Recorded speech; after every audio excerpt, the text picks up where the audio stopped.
दोस्तों, मेरा ये वीडियो कुछ कमज़ोर और बुज़दिल लोगों के लिए है, जो डरते हैं और उस डर में अपने ज़िंदगी को नरक से भी बदतर बना देते हैं। आज कुछ लोगों को मैं बताने वाली हूँ और बहुत आपके लिए एक मोटिवेशन मिलेगा कि ज़िंदगी में अगर कमज़ोर होना, डर गए हो किसी से, तो आप अपनी ज़िंदगी में डरना भूल जाओगे।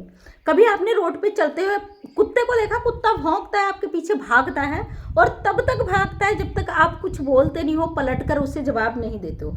मैं अभी रोड में चल रही थी कुछ दिन पहले, तो 2-3 कुत्ते बैठे हुए थे। अचानक से मैं और मेरे हस्बैंड जा रहे थे मार्केट की तरफ, दुकान का कुछ सामान लेने था। तो कुत्ता एकदम से उठा, भौंक के हमारी बाइक के पीछे दौड़ने लग गया।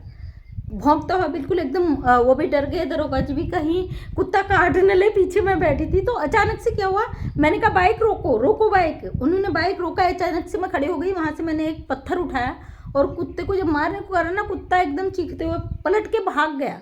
तो सेम यही आपके जीवन में होता है। कुछ लोग, मेरे कई भाई बहनों का क्वेश्चन थे मुझसे, मैं जवाब नहीं दे पा रही थी कुछ दिनों से। कुछ लोग कहते दीदी हमें बड़ा डर लगता है हर चीज़ से, और आप हर चीज़ का कैसे जवाब दे देते हो। और कुछ लोगों का कहना था कि कोई हमसे अगर कुछ बोलता है, गाली गलौज करता है, हम उनके सामने रो देते हैं, आंसू आ जाते हैं, लेकिन वो हमारा मजाक बनाकर चला जाता है। और बहुत सारे भाई बहनों के क्वेश्चन थे, मुझे लगा यार बहुत समय से मैं जवाब नहीं दे पाई हूँ, तो मुझे इस टॉपिक पर आज जवाब देना चाहिए। तो ये जो कुत्ते की जो मैंने कहानी बताई ना, कहानी नहीं, ये सच है। हम लोग जा रहे थे तो बाइक के पीछे कुत्ता आया, कुत्ता आया, जब तक हम भागते रहे, बाइक भगाते रहे, कुत्ता भी स्पीड से भागते रहा।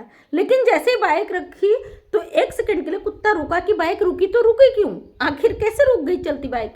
तो कुत्ते ने देखा कि अब हम पलट कर जवाब देने वाले हैं। जैसे ही मैंने पत्थर उठाया, वो पत्थर मारने से पहले ही कुत्ता भाग गया। तो सेम यही सिचुएशन आपके साथ होता है। जो आप मेरे से क्वेश्चन पूछते हो ना कि हम डरते हैं कैसे, कि लोग हमसे क्या कहेंगे, या हम रो देते हैं। आप रोते हैं, आपके आंसू का वहाँ पे मजाक बन जाता है। आंसू का क्या, आपकी ज़िंदगी का ही मजाक बन जाता है। जो लोग आपसे सवाल करते हैं आपको बेवकूफ़ समझने लग जाते हैं, और वो जानबूझकर आपके सामने ऐसी चीज़ें करते हैं कि आप रो, आप हर्ट हो, आपका दिल टूटे और आप मजबूर हो जाओ गिड़गिड़ाने के लिए, रोने के लिए, आपकी ज़िंदगी नरक से भी बदतर बन जाए। और ऐसे लोग आपको हर जगह मिल जाएंगे। वो आपके घर में मिल जाएंगे, परिवार में मिल जाएंगे। अगर आप स्कूल में पढ़ते हो, अगर आप सीधे साधे सिंपल तरीके के हो, आप जवाब नहीं देते लोगों का, तो लोग आपके पीछे पड़ जाएंगे, भाई ये तो डरपोक है। सीधे से वो टाइटल लगा देंगे आपके ऊपर, डरपोक का, डरपोक, बुजदिल।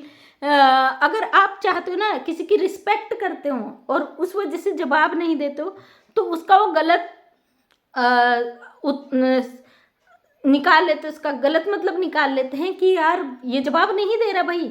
भले ही आप उसका रिस्पेक्ट कर रहे हो, आपसे बड़ा है, आप चाहते हो कि मैं इससे जवाब नहीं दूँ, वो आपको कमज़ोर और बुजदिल समझने लग जाते हैं। और कई भाई बहनों का क्वेश्चन था, तो मुझे लगा आज मुझे जवाब देना चाहिए, क्योंकि जैसा कि आप देख रहे हो आज मैं अपने घर के कमरे के अंदर बैठ के वीडियो बना रही हूँ। और मैं एक लेडीज़ हूँ, मैं अपने काम के लिए हमेशा फिट रहती हूँ और कोई भी काम मैं पीछे नहीं छोड़ती हूँ। आपने देखा होगा यूट्यूब पे काम कर रही तो मेरा डेली 8 बजे वीडियो आता है तो आता है। मैं अपने काम के प्रति कभी लापरवाही नहीं करती हूँ। चाहे मैं रात के 12 बजे सोऊँ, चाहे मैं खाना ना खाऊँ, चाहे मैं नाश्ता ना करूँ, मेरे सारे काम छूट जाए, लेकिन जो काम मेरे लिए इम्पोर्टेंट होता है उसे मैं ज़रूर करती हूँ।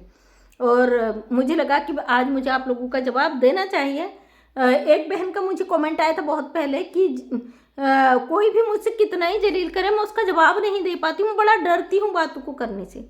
और यही कारण होता है कि ज़िंदगी भर आप डरते ही रह जाते हो। आप फर्स्ट टाइम जवाब दे दोगे ना अच्छा खासा एक ही बार, तो सामने वाला बंदा दूसरी बार आपसे अगर बदतमीजी करने से 10 बार सोचेगा कि अगर मैं ये चीज़ करूँगा तो पता नहीं अगली बार हमें कौन सा जवाब देगा। इसलिए आप वेट मत करिए किसी का कि वो रुक जाएगा, थम जाएगा, तब जाके मैं अपनी बात रखूँगी। तो ऐसा बिल्कुल भी नहीं होता। जो लोग आपको जलील करने में, आपको बेइज्जत करने में, आपको नीचे गिराने में आ जाते हैं ना, वो कभी रुकते नहीं। उसके लिए आपको नहीं रुकना है और ना आपको ज़्यादा चलना है, सिर्फ एक बार जवाब देना उसको उसी की भाषा में, ताकि सुधर जाए और संभल जाए। जो कहते हैं ना, भौंकने वाले कुत्ते कभी काटते नहीं हैं, गरजने वाले बादल बरसते नहीं, कई कई एग्जाम्पल होते हैं।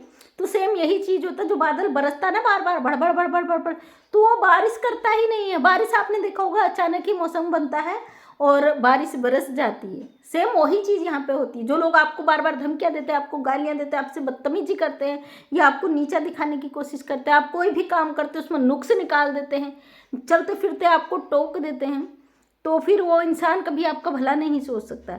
हमारे यहाँ पे एक अंकल जी रहते थे, हमारा बचपन की बात है, बहुत छोटे थे, आने जाने वालों को, बच्चों को भी टोकते थे, कोई किसी के घर जाए उसे भी टोक देंगे।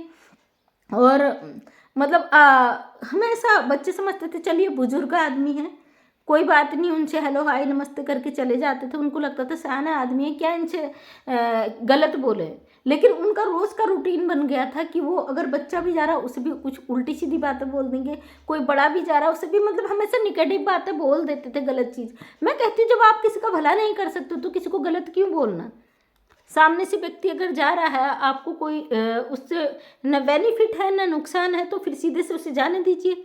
तो उन्हें रोक कर अंकल जी का रोज़ का नियम बन गया था 10-15 मिनट उनका वेस्ट कर देना है, चाहे वो कितना ही महत्वपूर्ण काम के लिए जा रहे हैं, उनका कितना ही काम रुक जाए, लेकिन हर किसी को उलझाए रखना, एक बच्चों जैसी मजाक करनी उनकी आदत बन गई थी। लेकिन काफ़ी समय से लोग देख रहे थे, इग्नोर करके चले जाते। एक मोहल्ले में एक नई नई फैमिली आई थी, वो बच्चा था बहुत तेज था, काफ़ी दिनों से उसे छेड़छाड़ करना, जैसे छोटा बच्चा था तो उसका मतलब कपड़े उतार देना, कहते हैं शर्म जैसी भी आती है, ऐसी ये बातें कहनी नहीं चाहिए, लेकिन उसके कपड़े आधे उतार देना, बच्चे को परेशान करना। वो अंकल मतलब बचकानी हरकत करते थे। एक दिन आया बच्चे को, बच्चे ने पकड़ा बड़ा सा ईंटा आप जानते होंगे जिससे मकान छीनते हैं, ईंट बोलते हैं जिसे। बच्चे ने ईंट उठाई, उन अंकल के सर में मार दी, जोर से मार दी। बच्चा था, कौन क्या कर सकता था। लेकिन जब बात आई कि बच्चे ने मार दिया उन्हें मार दिया, पूरा मोहल्ला एक हो गया, इकट्ठा हो गया। तो भाई क्यों मारा, कैसे मारा, क्योंकि पता तो सबको था कि अंकल रोज़ परेशान करते हैं लोगों को। फिर सारे मोहल्ले के लोगों ने कहा भाई अंकल आपकी गलती है, आपने बड़ों को छेड़ा, बड़ों ने कभी जवाब नहीं दिया, लेकिन आज आपने पंगा ले लिया एक छोटे बच्चे से। वो छोटा बच्चा भगवान का रूप होता है, वो गलत चीज़ों को सहन नहीं करता है, गलत कहता नहीं, अगर गलती से भी गलत कर दे तो बच्चा उसको भी भूल जाता। कहते हैं ना बड़ों की लड़ाई होती है, और बड़े तो बच्चों के चक्कर में बड़ों की लड़ाई हो जाती है, वो बेवकूफ़ कहलाते हैं, बोलते हैं हमारे पुराने ज़माने में, सच बात है।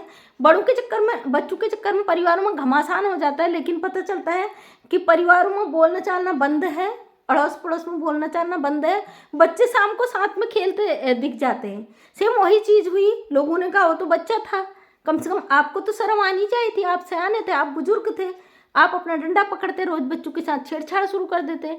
चलिए और उन्हें किया होता तो एक घड़ी के लिए उन्हें समझाया जाता, डांटा जाता, लेकिन आपने बच्चे के साथ गलत किया, क्योंकि बच्चे का जो कपड़ा था वो अंकल ने उतार दिया, मजाक में ही सही, लेकिन आपने मजाक किया ना, तो बच्चे को नहीं पसंद आया। ज़रूरी नहीं है कि सबको सब चीज़ें पसंद आए, सब अपने अपने अकॉर्डिंग चलते, अपने मुताबिक काम करते, इसलिए आपको खुद को कंट्रोल करना पड़ेगा। वहाँ पे मोहल्ले के लोगों ने बहुत समझाया, अंकल के सर में बहुत चोट लग गया था, उन्हें हॉस्पिटल ले जाना पड़ा, टाँके वगैरह आ गए उनके सर पे, कई दिनों तक उन्हें रेस्ट करना पड़ा, और स्वास्थ्य खराब हो गया, क्योंकि बुजुर्ग आदमी थे। अंकल को आखिर समझ में आ गया कि गलत थे वो, और नहीं भी आता तो लोग समझा देते, लोगों ने बहुत अच्छी तरीके से समझाया था। तो दोस्तों इसलिए कहती हूँ कभी गलत चीज़ को ना, बच्चे जिसको बड़े बड़े नहीं रोक पाए, क्योंकि बुजुर्ग आदमी है, बड़े लोग जवाब नहीं देते थे, और जो युवा पीढ़ी है वो भी सोचते थे क्या करें, अंकल है मजाक कर रहे हैं, वो भी निकल लेते थे, लेकिन बच्चा था बर्दाश्त नहीं कर पाया, बच्चे ने उन्हें सुधार दिया। कभी कभी छोटे लोग भी बड़े बड़े काम कर देते हैं और बड़े बड़े चीज़ों को सुधार देते हैं, इसलिए कहीं पे इस तरीके की हरकत होती है।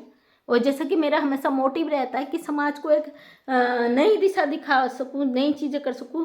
आप कभी भी ऐसी चीज़ें करते हैं अपनी उम्र के लोगों के साथ, मजाक तो तब भी ना करें, एक लिमिट होता है, हर चीज़ का एक बाउंडेशन होता है, उसको क्रॉस ना करें ताकि वो चीज़ें आपके साथ गलत हो जाए।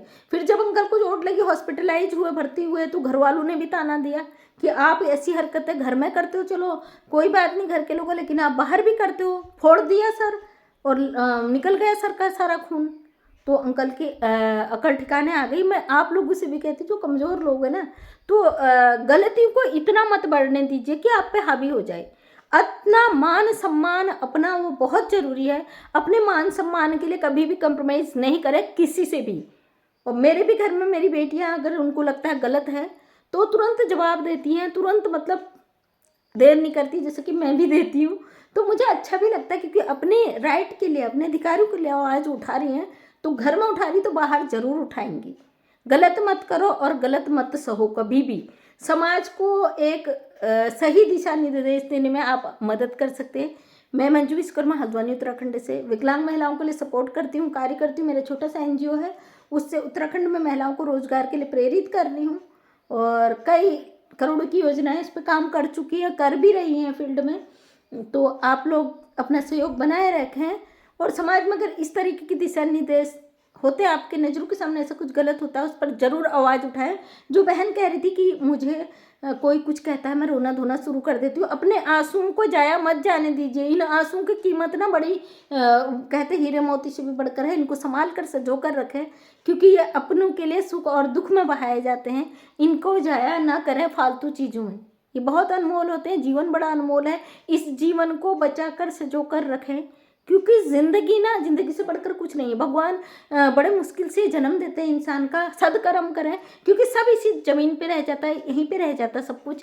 केवल रह जाता है हमारे पास हमारी जो कर्म है वो रह जाते हैं क्योंकि हमारे दुनिया से जाने के बाद लोग यही दो बातें कहते हैं, या अच्छा था या बुरा था। ये दो कर्म हमारे साथ रह जाते हैं, हम सही करें गलत करें ये हमारे कर्म रह जाते हैं। हम दुनिया से चले जाते हैं वो हमारी यादें रह जाती, लोग हमारे जाने के बाद भी हमें याद करते हैं। हमारे जो वीर शहीद हैं, हमारे इतिहास में कई ऐसे महान विभूति हैं जिनको आज भी याद किया जाता है उनके सदकर्मों से। अगर साधारण से इंसान होते और ज़िंदगी जीना और मरना दो ही चीज़ें होती हैं इंसान के जन्म के बाद, तो ज़िंदगी जब तक रहती लोग तारीफ़ करते हैं, उसके जाने के बाद अगर आप गलत हो बुराई करते हैं, अगर आप सही हो तो आपकी तारीफ़ करते हैं। इसलिए कुछ पुण्य कमाएं, सही काम करें, समाज को आईना दिखाएं। और बहुत ज़्यादा गलत चीज़ें हो रही हैं समाज में, अपना एक प्रयास जारी रखें। मैं भी एक छोटा सा प्रयास कर रही हूँ, उसमें अपना सहयोग ज़रूर दें। Thank you so much. Daily सुबह 8 बजे मेरा वीडियो आता है। अगर नेक्स्ट वीडियो देखना चाहते हैं चैनल को सब्सक्राइब करें ताकि मेरे वीडियो का नोटिफिकेशन आप तक मिल सके। थैंक यू, तहे दिल से आपका धन्यवाद और इतना सारा प्यार देने के लिए थैंक यू सो मच।